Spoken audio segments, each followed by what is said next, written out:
Have you ever wondered what truly sets highly successful people apart? Is it some secret knowledge or simply more luck? Or perhaps they live and work by a fundamentally different set of habits? A corner office, a loving family, a deep personal sense of accomplishment. We all have goals to which we aspire. But even the best of us can sometimes feel that our aims exceed our grasp. If only there were a way to tap into our hidden potential. Stephen Covey's The 7 Habits of Highly Effective People is a monumental work, a guiding light for millions. It offers a framework for building a life of purpose and profound impact. But effectiveness, standing alone, can feel cold. It can feel like just another set of gears in the relentless machine. What if true effectiveness isn't merely about doing more or even doing the right things? What if it's about being more present, being more aligned, being more at peace? Today, we are embarking on an awakened synthesis of Covey's masterpiece. We are going beyond mere effectiveness to uncover the Zen path to a truly meaningful life. For the solopreneur, the creator, the heart-driven individual navigating a complex world, this isn't just about managing your time better. It's about mastering your inner landscape. It's about building a life that does not just work, but flourishes.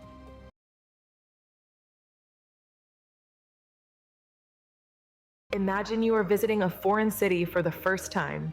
The streets are unfamiliar. You ask a stranger for directions and get a few tips like turn right or take this bus.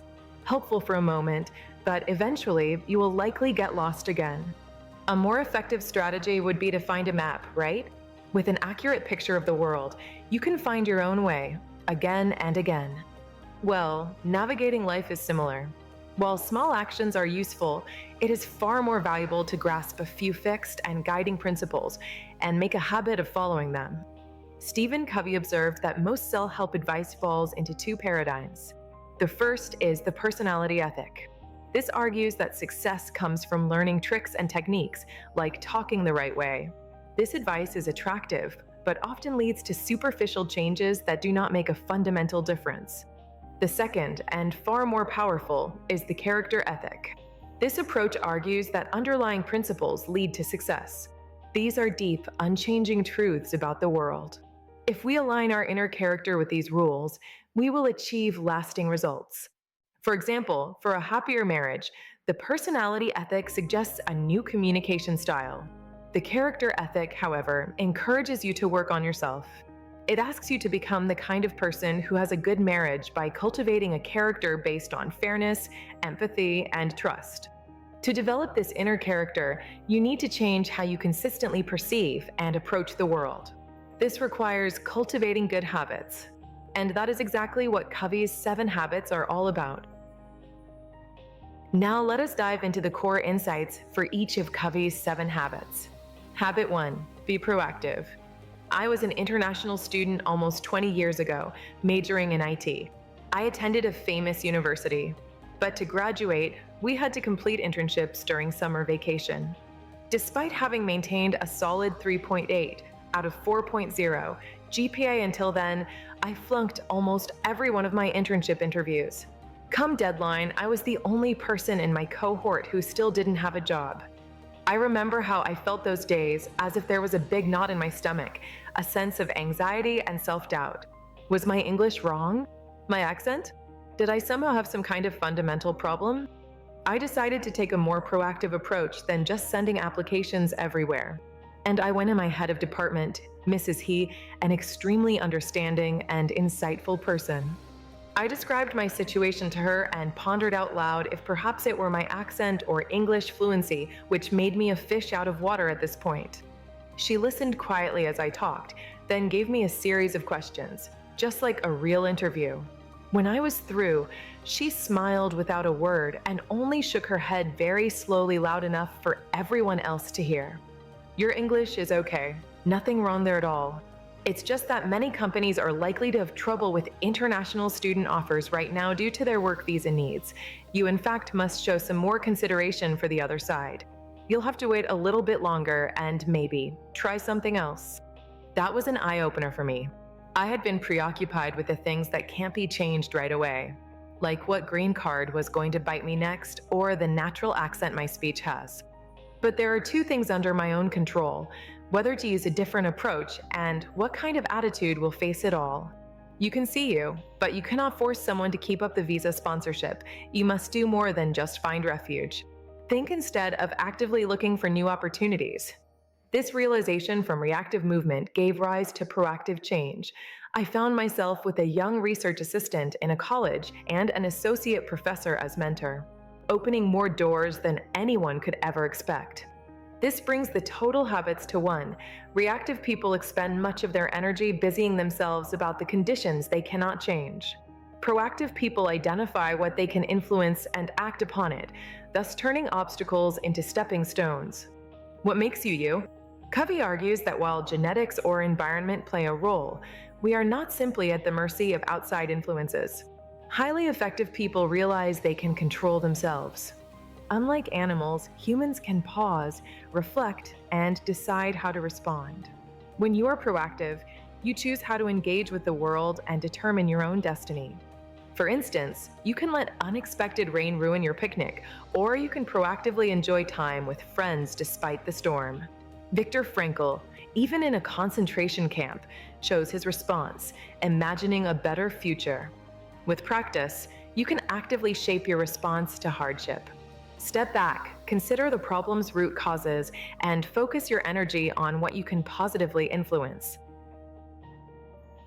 Habit 2. Start with the end in mind.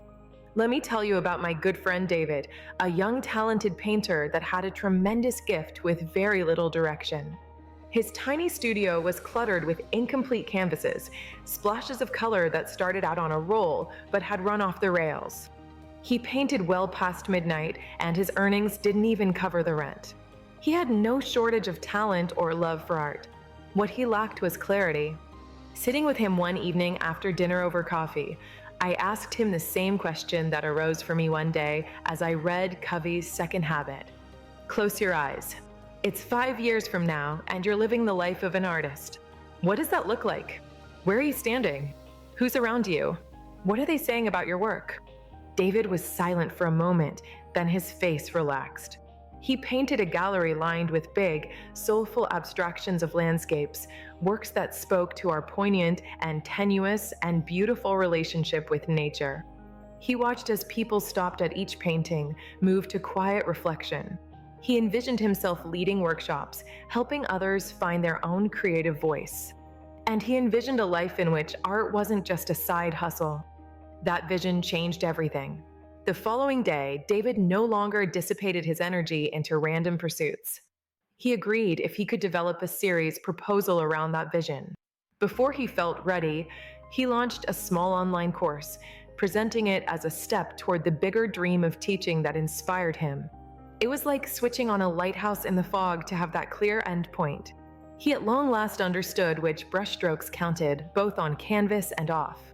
It helped him find the courage to say no to distractions that didn't support his path and a resounding yes to purposeful creation.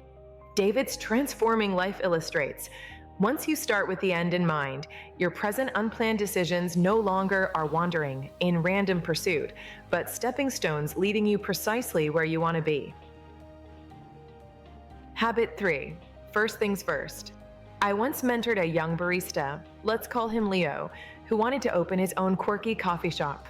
He was always hustling, working his shifts, running social media for a side business, and spending hours researching obscure coffee beans on the internet. But when I inquired about his business plan or his savings account, he shifted. I just don't have time to sit down and do those big, important things, he would say. I then taught Leo about Covey's third habit and the time management matrix. We mapped a day. Quadrant 1. Urgent and important. Things like covering a last-minute shift when a coworker called in sick. These are crises, you can't avoid them all, but you can reduce how often they happen. Quadrant 2. Not urgent but important. This is where the magic happens. Drafting his financial plan. Researching small business loans. Building connections with local suppliers. These don't scream for attention today, but they shape tomorrow. Quadrant 3. Urgent, but not important. Like replying instantly to every DM on Instagram. It feels pressing, but it's not really moving him toward his dream. Quadrant 4, not urgent and not important. The black hole of scrolling TikTok for an hour after work. A temporary escape, but it steals time he'll never get back. The shift was profound. Leo learned he had to guard his Quadrant 2 time jealously. He began getting up an hour earlier every day to work on his business plan.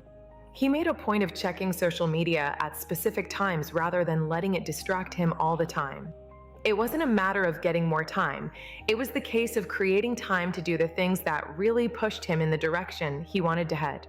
It's the act of choosing to invest in your future, even when that feels less pressing than all the other less important demands on your time. By putting first things first, Leo finally stopped being busy and started being intentional. And step by step, he moved closer to the dream that once felt out of reach.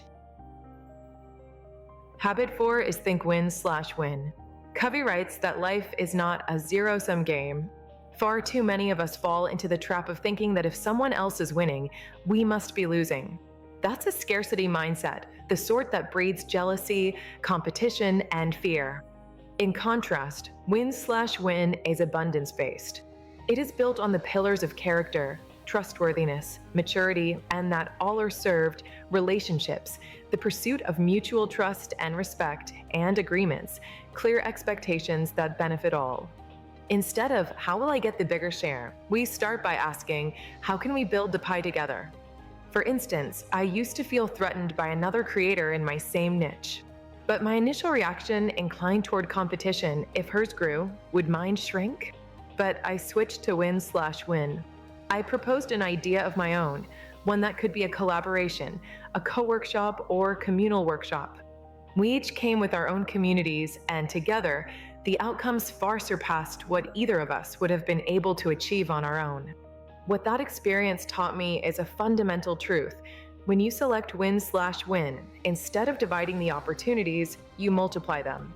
And you grow the circle of plenty, forging durable trust and authentic partnership. Habit 5. Seek first to understand, then to be understood.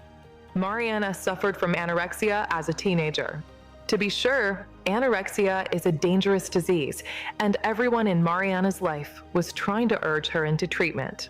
But Mariana didn't want help. She was miserable with everyone around her trying to fix her.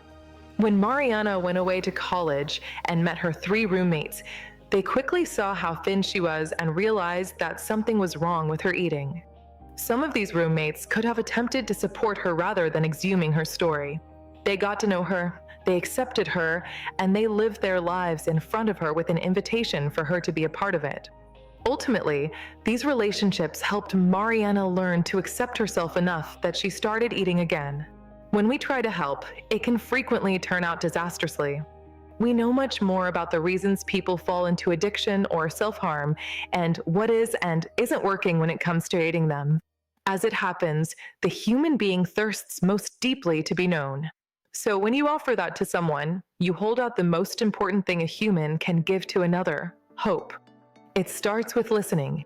Most people listen the way a river flows. They're simply listening for their turn to talk. Or they listen thinking about their argument or response to whatever is being said. There are a lot of tips on being a good listener, but the first is to actually care about what the other person you're speaking with has to say. If you really do care about hearing and understanding, however, try the following tricks. First of all, listen with your eyes and ears and body. You want to turn towards the person, make eye contact, and pay attention to what they're saying. Second, you need to empathize. That means trying to imagine what you would do or how you would feel in their shoes. It's attempting to put yourself in someone else's shoes, even if it's something you've never experienced. Finally, practice being a mirror. That doesn't mean parroting back to them everything they say or imitating them. Rather, it means to digest what you've heard and then put it in your own words. For example, roommate, I cannot believe you ate some of my granola bars. I had those portioned out for the full week. You don't like that I took them without getting permission. Roommate, I don't really like that you took them in the very first place. They weren't communal snacks. I see. You intended them just for yourself, and I assumed they were for everybody. Roommate, yes, the wrong assumption. I'm sorry about that. I'll get more of the ones I snarfed, and we can leave a marker in the kitchen and put our names on anything we don't want to share. Here, you reflected back what you heard and learned that you were misinformed. And when you read it back the second time, your roommate felt heard and understood. Then and only then could you address the problem. Always seek to understand before you come to conclusions. Habit 6. Synergize. When my team and I set out to design a new flagship course, we encountered a bottleneck. The content is superb, our curriculum designer is a methodical genius, and everything was set just so. Our lead videographer is an artist, a very visual person, and had some of the best ideas on how to tell our story visually. But the gulf between their two worlds was like trying to combine oil and water. To the designer, the visuals were too abstract. To the videographer, the content was too set. I decided to have a unique one and opened up the session mentioning Covey's sixth habit, synergize. I said, we're not here to compromise, where everyone compromises and gives up something. We're here to create a third choice, something so new both of you could never even do that alone. What does it mean when the structure of a curriculum generates our cinematic mind and visual storytelling actually helps the learning process in unconscious ways we never even thought of? Well, it took a lot of listening and also overcoming some resistance at first to even notice that breakthrough. The videographer started to see the emotion in the curriculum's architecture, and the designer saw how dynamic visuals could reinforce learning rather than competing with it. They co-created animated segments that played like works of graphic design, perfectly illustrating difficult concepts and visual metaphors that turned the most abstract ideas into tangible images. The last course was a success. Both experts were teaching in a way that went beyond what either expert could have done alone. What I discovered firsthand is that synergy isn't just about how skills come together, but also what happens when differences combine to spark a collective genius, which in turn sparks innovation. Habit 7. Sharpen the saw. For a long time in my early career, especially during those intense entrepreneurial phases, I prided myself on working relentlessly. I would work whole weeks, plus the weekends, often pulling late nights. I genuinely believed I was being incredibly productive, gaining extra days compared to my peers. I used to laugh at the old parable of the man who was too busy sawing to sharpen his blunt saw, never realizing I was that man. But then I started feeling it. Persistent, gnawing fatigue became my constant companion. I began making careless mistakes that I would never have made before. And worst of all, I was getting sick far too often. Those 2 extra days I was gaining on weekends were quickly erased by unproductive sick days, or days where I was so drained I could barely think straight, let alone create anything valuable. My body, mind, and spirit were running on fumes. I learned the hard way that sharpening the saw, Covey's 7th habit, is not a luxury, but an absolute necessity. It means taking dedicated, intentional time for physical exercise, for mental stimulation, like reading a good book or learning a new skill, for spiritual reflection, meditation, or quiet contemplation, and for nurturing vital social connections. Now, I meticulously plan my rest days and my sharpening activities just as seriously as my work tasks. I take walks in nature, engage in hobbies that fuel my creativity, and prioritize quality time with loved ones. And guess what? The irony is, by slowing down to sharpen the saw, I am now far more productive, make fewer mistakes, and rarely get sick. My work is more joyful, more sustainable, and ultimately more impactful. Our body and mind have limits, and ignoring them is a recipe for burnout. Sharpening the saw means proactively investing in yourself so you can consistently perform at your best, leading to a much more balanced and truly fulfilling life. The path to being a happy teenager and a successful adult starts not with better intentions, but with better habits. It begins by how you view life. Are you a ship tossed about, or are you an accomplished captain who can hold its own against a storm? Once you start taking control of your life, you start to adopt a new way of thinking about relationships. You notice that you can listen and hear before judging or coming up with a solution. If you can do that, then you are following a healthier model for handling conflict. You can finally feed your health, well-being, and success with deliberate self-care and relationship care.